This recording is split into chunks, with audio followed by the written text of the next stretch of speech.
Thank you very much. I'm happy to be here tonight.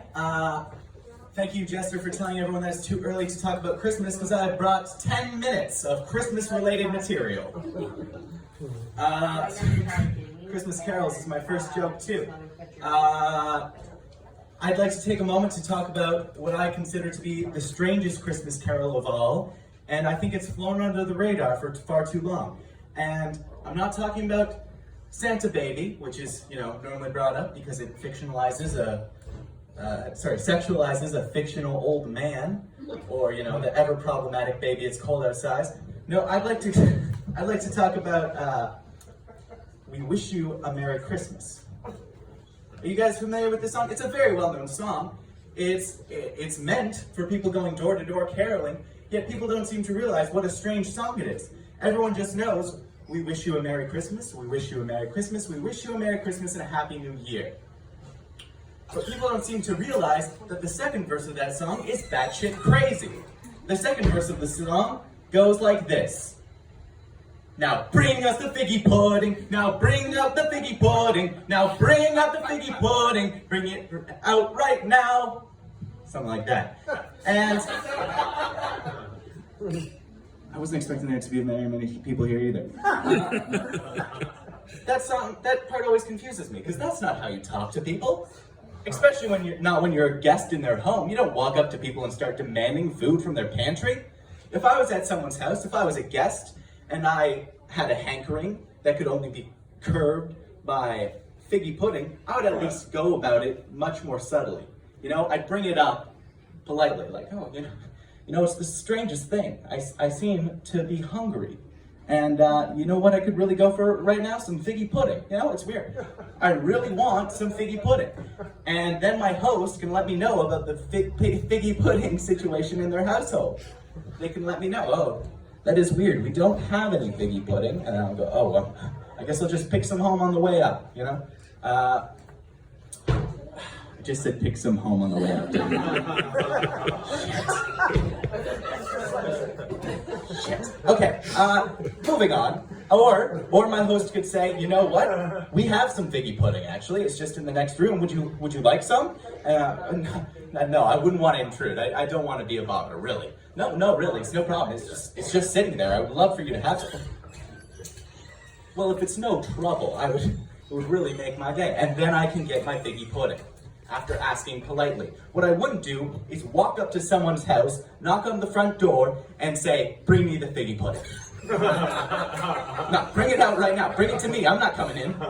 I'm not taking another step. Which brings me to my next point. The next verse of the song is, we won't go until we get some. We won't go until we get some. We won't go until we get some. So bring it out right now. Now we have a stand-in on our hands. These people will not leave my front porch unless I bring them figgy pudding. What if I don't have figgy pudding? Do I go out to the store? It's 11 o'clock at night. Do I just leave them there on my front porch?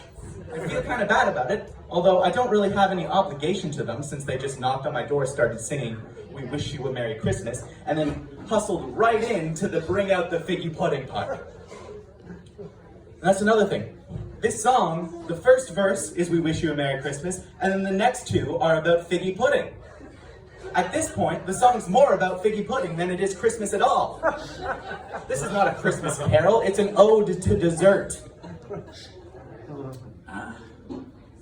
If anyone ever tells you that We Wish You a Merry Christmas is their favorite Christmas song, feel free to let them know, snarkily, if you please, that it is not in fact a Christmas song, it's a dessert song.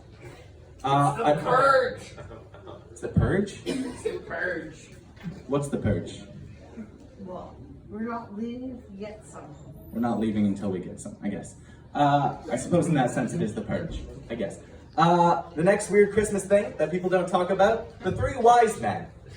That's kind of a weird story, because they show up, they don't know Mary and Joseph, and they're just like, hey, let us see the baby. Picture yourself in Joseph's shoes, okay? Think of it in modern day terms.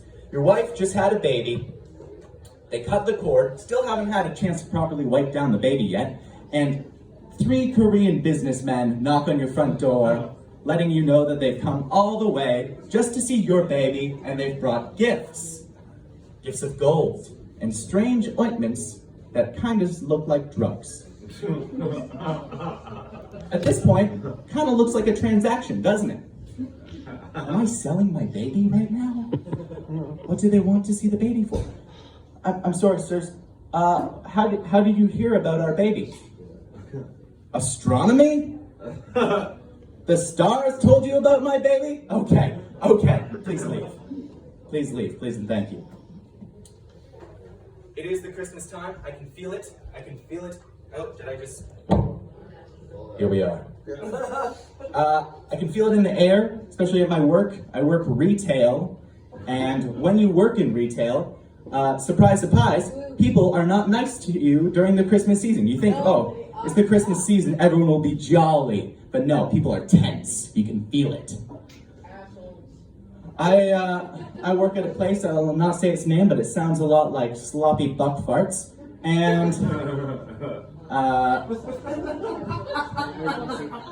it took you a second, didn't it? But you got it. We're happy to get it. I was stocking the shelves the other day.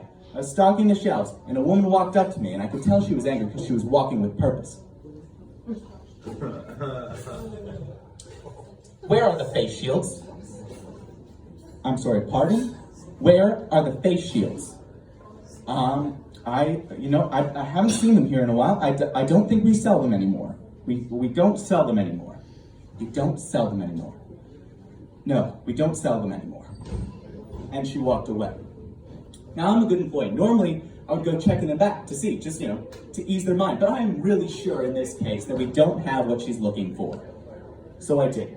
And I went back to work.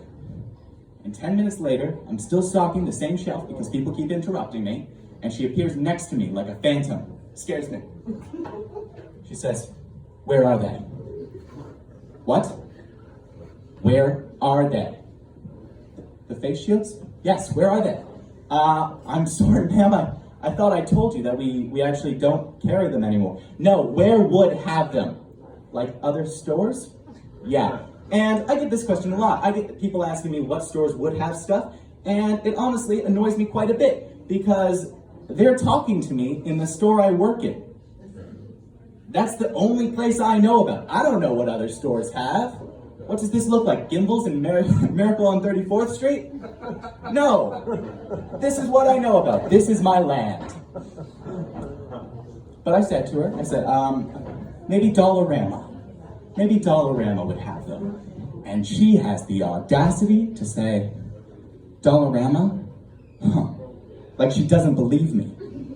I'm just taking my best guess here. I'm still a child. She should know better than me. I'm just using common sense. And she has the audacity to doubt me. So at this point, I get a little frustrated and I say, I don't know, ma'am. I don't know. This is what I know about. This is where I work. And she says, are you having an attitude with me? And I stopped in that moment because I was having an attitude with her. Rightfully so, I believe. But when you work in retail, you don't get to be right. You get to be sorry. So I said, oh, no, I'm sorry.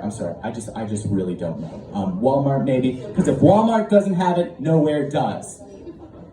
Ma'am, I wish you a Merry Christmas and a Happy New Year. Screw off now. And that's my time.